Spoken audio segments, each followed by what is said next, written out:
Bismillah. Assalamualaikum warahmatullahi wabarakatuh. Bapak Ibu, kita lanjutkan di kitab Membenahi Akidah kita, dan kita sudah membahas tentang salah satu membenahi akidah adalah menjaga kata-kata terhadap Robnya. Ada kata-kata yang tidak boleh diucapkan kepada Allah yang Maha Agung, dan kita sudah membahasnya di halaman 211 sampai dengan halaman 212. Kita lanjutkan kajian kita. Yang punya kitabnya silahkan dibuka di halaman 212. Poin yang kedua, di antara kata-kata yang tidak boleh diucapkan kepada Allah adalah, ya Allah, ampunilah aku bila Engkau berkehendak. Ya Allah, ampunilah aku jika Engkau mau. Artinya apa? Kalau Allah nggak mau mengampuni aku, ya nggak apa-apa. Kata-kata ini adalah kata-kata yang ingkar. Kenapa? Seakan-akan Allah itu tidak akan mengampuni. Padahal Allah itu Maha Pengampun dari segala yang pengampun. Maka Allah punya nama Al-Afu, yang Maha memaafkan, Al-Ghafur, yang Maha mengampuni, Al-Ghaffar, yang Maha memberikan ampunan.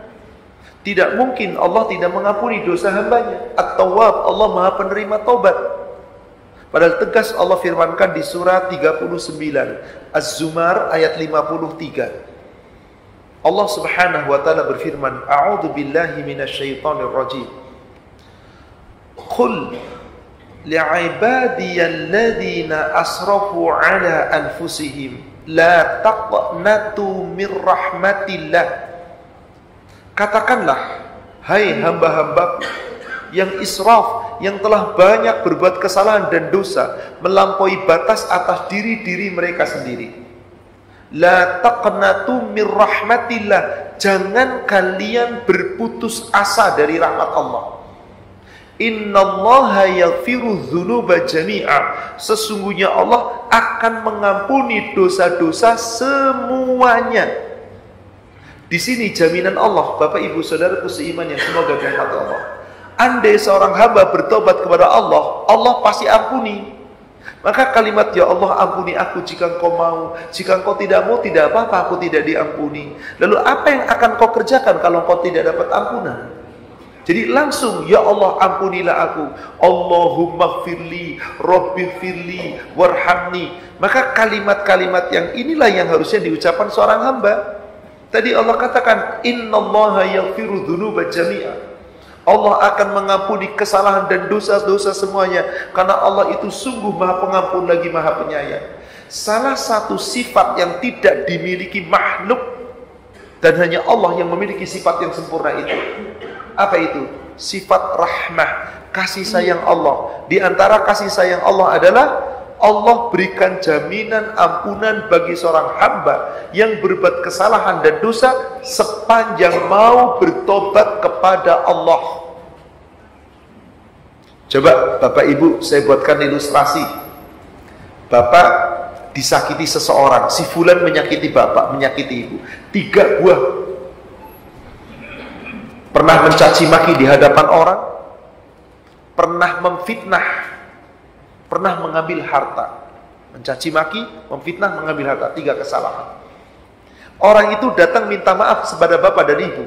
Cuman 1 yang dimintai maafnya. Maaf ya, saya dulu pernah memfitnah Anda. Sementara mencaci maki dan mengambil uangnya nggak minta maaf, nggak mengembalikan. Dimaafkan nggak Pak? Dimaafkan nggak? Kenapa nggak Pak? Ya kan minta maafnya cuma 1, 3 kesalahan berarti harus 3-3-nya dong. Maaf bapak-bapak, ibu-ibu, kita kesalahan pada Allah tiap hari berapa banyak? Apakah kita harus minta maafnya sebanyak itu? 1 kalimat istighfar, Pak, kalimat tasbih, kalimat tahmid, itu bisa menggugurkan dosa-dosa kita. Bukankah itu Allah Maha Pemaaf? Maka Allah berfirman di surat 6 Al-An'am ayat 54. Surat 6 Al-An'am ayat 54. Idza ja'akal ladzina yu'minuna bi ayatina faqul salamun alaikum. Dan apabila kalian hai orang-orang yang beriman berjumpa dengan sesama orang yang beriman, maka ucapkanlah salam. Afshus salam, ucapkan salam di antara kalian. Kataba rabbukum ala nafsihir rahmah. Allah, Rabbu telah menetapkan sifat pada dirinya, sifat rahmah, sifat kasih sayang. Ini yang tidak dimiliki hamba, Pak. Apa itu sifat kasih sayang Allah? Annahu, yaitu bahwasanya man, barang siapa, amila minkum, kalian di antara kalian beramal, bijahalatin, su'an bijahalatin, amal itu amalan yang jahat, amalan yang buruk karena kejahilan mereka, summataba min ba'dihi wa aslaha, kemudian dia segera bertobat setelah itu, lalu memperbaiki diri, ya Allah, ampunilah aku. Allahumma gfirli wa tub alaihi. Allahumma gfirli wa tub alaihi. Satu kalimat itu Allah berikan jaminan, fa innahu ghafurur rahim. Sungguh Allah ampuni kesalahan dan dosa. Karena Allah Maha Pengampun lagi Maha. Maka saat kita mengatakan permohonan ampun kepada Allah, tidak boleh kita mengatakan, Rasulullah SAW bersabda di dalam hadis yang diriwayatkan oleh Imam Bukhari dan Muslim dari sahabat Abu Hurairah, la yaqul ahadakum, janganlah seorang di antara kalian berdoa kepada Allah, Allahumma gfirli in syi'ta, ya Allah ampunilah aku jika engkau mau, Allahumma arhamni in syi'ta, ya Allah rahmati aku jika engkau mau, liya'zimil mas'alah. Kenapa engkau mengatakan seperti itu? Hendaklah engkau langsung meminta kepada Allah, langsung pada pokok permohonannya. Ya Allah ampuni aku, ya Allah rahmati aku. Coba bapak-bapak, ibu-ibu saat duduk antara dua sujud, apa yang diminta? Rabbil firli, ya Allah ampuni aku. Warhamni, ya Allah rahmati aku. Wahdini, ya Allah berikan aku petunjuk. Wa'afini, ya Allah selamatkanlah aku, jagalah aku. Warzuqni, ya Allah berikan kepadaku rizki. To the point, Pak, minta sama Allah, Pak. Doa kepada Allah bukan bagaimana Anda bagusnya merangkai kata-kata dalam doa. Sebab ada orang suka mengatakan, ih doanya bagus banget. Enggak, doa bukan urusan bagus, Pak. Doa itu urusannya bagaimana seorang hamba betul-betul fokus minta kepada Allah, dan betul-betul to the point mintanya kepada Allah, dan bagaimana hamba itu ketika berdoa kepada Allah menjalankan perintah Allah atau tidak, menjalankan hak Allah atau tidak, bukan bagaimana rangkaian doa. Karena ini bukan lagu. Kalau lagu bagus banget lagunya, oke, buatan manusia. Tapi kalau doa, yang nyuruh doa itu Allah, yang mencontohkan doa itu Rasulullah. Maka jika kita lihat doanya Rasul to the point, Pak. Pernah ada seorang sahabat baru masuk Islam minta diajarkan doa di dalam sholat, yang sahabat itu belum banyak menghafal. Ternyata Rasulullah mengajarkan doa cuma 4, Pak. Hadis sahih riwayat Imam Muslim dari Abu Hurairah. Berdoalah, kata Rasulullah, Allahumma gfirli warhamni wahdini warzuqni. Minta 4. Ya Allah ampunilah aku, ya Allah rahmatilah aku, berikan aku petunjuk, berikan aku rizki. Ya Rasulullah, tapi aku ingin dunia dan akhiratku. Apa kata Rasulullah? Di dalam 4 kalimat itu Rasul begini, Pak, sudah mencakup dunia dan akhiratmu. Coba Bapak Ibu, kalau orang sudah diampuni oleh Allah, apa yang akan diberi oleh Allah? Semua nikmat, Pak. Kalau orang sudah disayangi oleh Allah, dirahmati Allah, apa yang akan diberikan oleh Allah, Pak? Surga. Kalau orang sudah diberi petunjuk oleh Allah, jalannya bagaimana, Pak? Lurus. Kalau orang sudah dikasih rizki oleh Allah, subhanallah, dunia akhirat Allah kasih rizki. Jadi 4 ini sudah mencakup. Cuman kadang-kadang manusia berinovasi. Wah, kayaknya kalau cuma Rabbi firli warhamni kurang mantap. Pengen nambahin doa khusus, mantap, sujudnya lama banget, gak tahu doanya apa saja. Boleh, silakan. Tapi ingat, doa bukan berapa banyak saya berdoa, tapi bagaimana isi doa itu. Dan yang paling utama sekali lagi, ketika kita doa kita ingin dikabul, ijabah dulu permintaan Allah. Di surat Al-Baqarah, di surat 2 ayat 186, Allah Subhanahu wa taala berfirman, "Wa idza sa'alaka 'ibadi fa inni qarib." Ya Muhammad, jika hamba-hambaku bertanya kepadamu tentang aku, jawablah, aku itu sangat dekat. Aku itu dekat, kata Allah.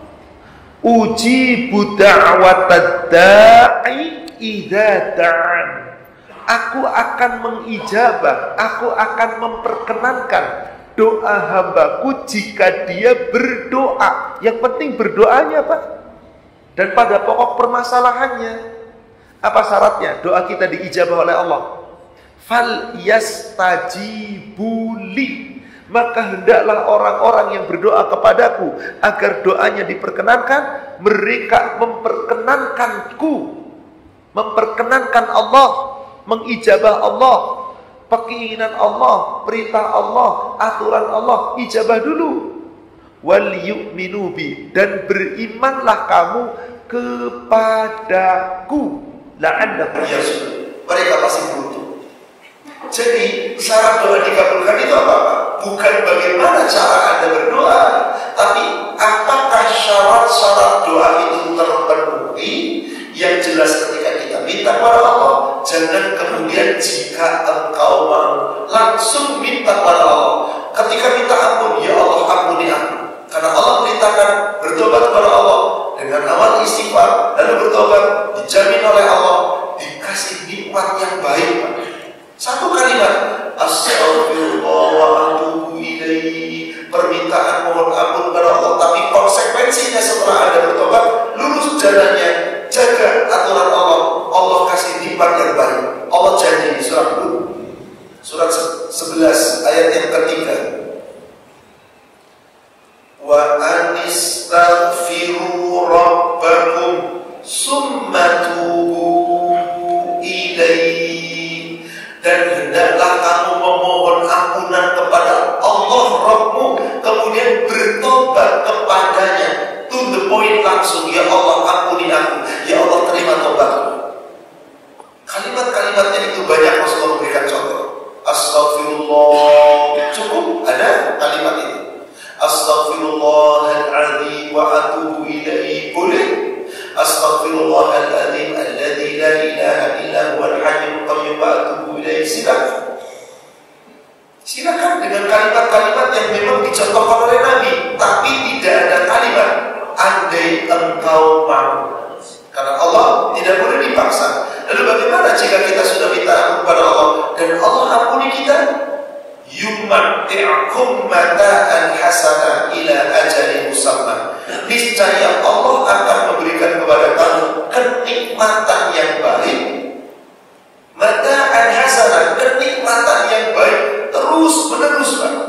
Ila ajalin musamma, sampai waktu yang ditentukan. Allah berikan jaminan ini. Semoga kita bisa meraih ampunan Allah Subhanahu wa taala. Kenapa kita tidak boleh mengatakan tadi fa innallaha la mukriha lahu? Karena Allah tidak boleh dipaksa dan tidak ada yang memaksa. Betul, Allah yang akan mengabulkan, tapi kita harus optimis. Jadi di dalam doa itu ada istilah khaufan wa tama'a, dengan rasa takut dan penuh harap, keyakinan bahwa Allah mengabulkan. Yang penting caranya adalah benar. Di dalam riwayat Imam Muslim yang lain disebutkan wal yu'adzimir rahbah, hendaklah dia membesarkan keinginannya. Rahbah, betul-betul ada keinginan di sana, ada rojak yang betul-betul diyakini Allah pasti akan mengabulkannya. Fa innallaha la yata'adzamuhu syai'un aqqa, karena sesungguhnya Allah tidak merasa berat atas sesuatu yang hendak dia berikan.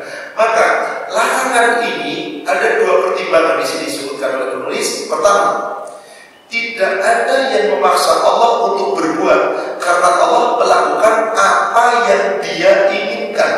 Tidak sama dengan seorang hamba yang mungkin berbuat sesuatu padahal dia tidak ingin.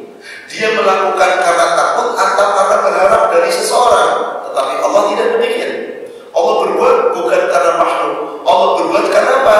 Karena keinginan Allah sendiri. Allah itu berbuat masya'Allah. Terserah Allah roh kita apapun yang mau dibuat.